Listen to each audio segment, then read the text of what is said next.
Have you ever been recommended dental floss by your dentist or hygienist, only to take it home and actually be caught in knots in your hand, in your fingers with it, okay?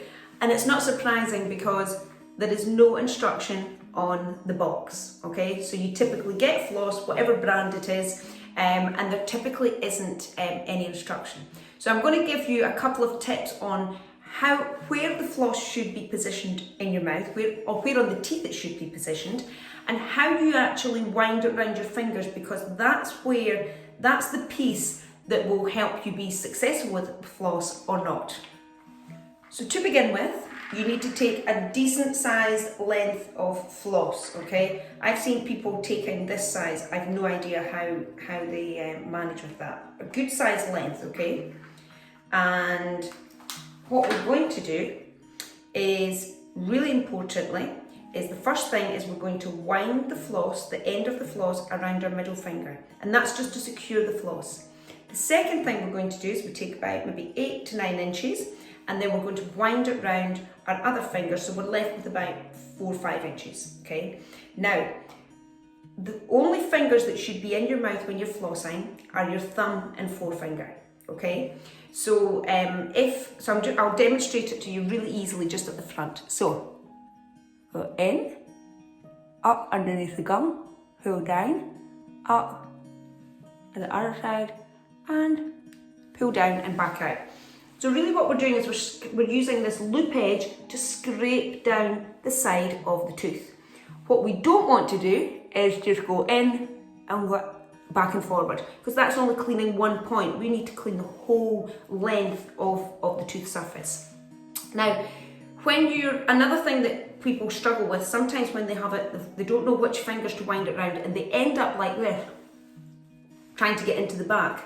And so really, by having it around your middle fingers, that means that you're only ever having, so if I'm on my upper back teeth, I'm going to have it secure on the middle fingers, hooked around the upper 2 forefingers, and I'm going to show you right now, I'm going to the very back of my wisdom tooth, not even in between the back 2 teeth, but I'm going to the very, very back surface just with doing it like this. So, go.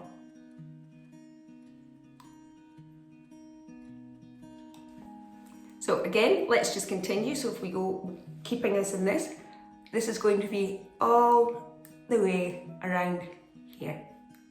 Now when we get to the front, I need the floss positioned this way, because that's what the way the spaces are. So we're going to keep the thumb here, and this finger will go inside. So we're doing this.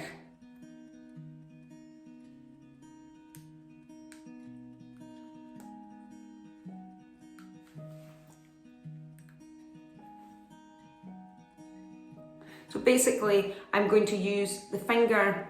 So basically, this finger is always on the inside, depending on where I want the floss. If I'm on the lower teeth, rather than me having the floss like this, I've got the same position, except I'm going to hold it sort of backwards towards me, okay? I'll just demonstrate that to you.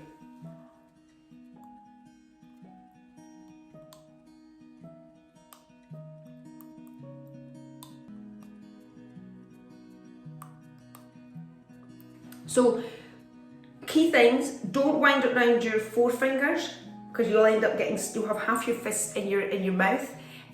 Do wind it around your middle fingers, and then if there's obviously every few teeth, move the floss around so that you're getting a nice clean piece of floss. You get mint coated flosses as well, which are really quite nice. They make it feel a bit better. They're not going to make the teeth any healthier, but they do make it feel a bit better. So try that, okay? It's not uncommon to get, it takes a bit of practice, but once you master it, you can go around and floss your teeth in under a minute. You know, it's quite a quick procedure. So good luck with the flossing, and I'm sure your dentist and hygienist will really notice the difference the next time you visit them.